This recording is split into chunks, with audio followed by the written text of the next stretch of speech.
thank you for inviting me. I'm very glad to be here, and it's good to see a lot of friendly faces and new faces as well.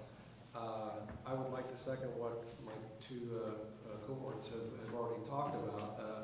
I was really struck by the fact that you as representatives of the various faith traditions in Tulsa and us of the media were covered by this wonderful thing called the Constitution of the United States. Freedom of religion, freedom of the press. And a lot of the questions surrounding the session has, in fact, right here on the front, it says the problems of perception. And I think faith traditions believe that sometimes they have problems of perceptions. So do the media. And it's really the same reason. Because we have these two freedoms, we have a wide range, a huge spectrum of faith traditions. Some are anathema to each other. Some don't understand each other. And I would say in the media, we also have a same wide range. You're seeing three perspectives here. Now, Mike has served on the news side of the newspaper as well as opinion, but that's where he is today. Yvonne is the objective journalist, day-to-day reporting and anchoring, objectivity, skepticism to information, and again, as she mentioned, the idea of telling truth. I'm sort of a hybrid in between those two. I'm basically a platform for a wide variety of perspectives. But beyond the three of us, there are a gazillion other roles in the media. From the guy who works in his pajamas in his bedroom at a computer keyboard, to really thoughtful, interesting people who lead very important and rich and sort of curiosity-filled lives, who are commenting on the issues of the day or on issues of faith. And so it's interesting because the questions that were given to us, which were really thoughtfully thought out, sort of they talk about stereotypes towards faith traditions, and really a lot of the questions were stereotypical in the way they thought of the media. So we both have perception problems. I would like to focus on something Mike said, and this is something I tell a lot of people who comment to our station. You know, because we have this wide freedom in faith, in media, it's up to the consumer to separate the wheat from the chaff. And I think so many of us, if we hear it on a news outlet, if we hear it read it online or in a paper, we take it as gospel truth. And that's up to you. I mean, you have to separate the wheat from the chaff. And perception, I think as Yvonne said, is shaped by you for your faith tradition.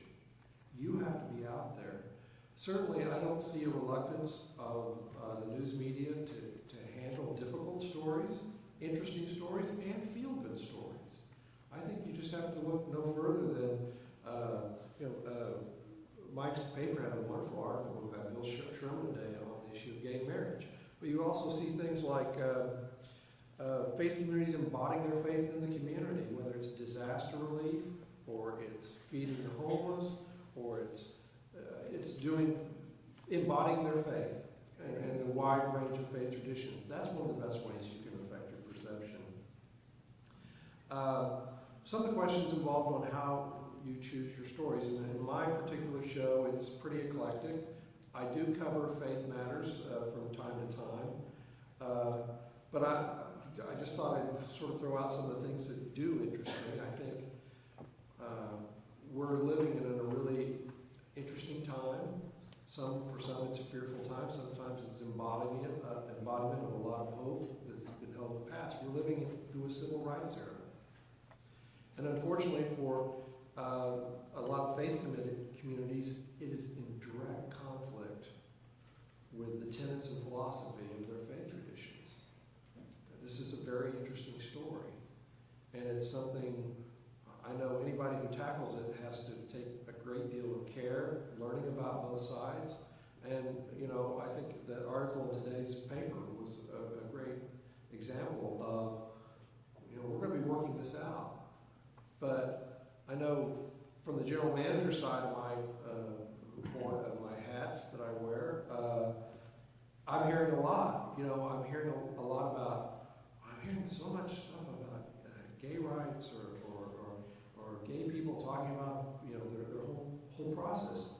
This is the first time in American history where literally, I think the fear and the trepidation about expressing their true selves is finally being lifted.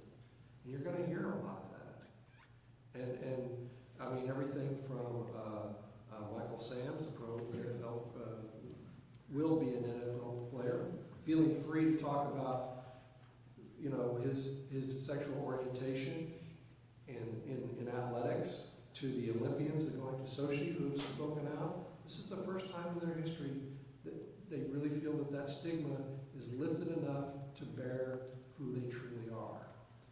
And the media's done a lot of coverage of that. And I think as I look forward to interesting stories, it's how our various faith communities, especially those that this confronts their tenets directly, how they respond to that, how they either evolve or react to these changes is going to be a very interesting story.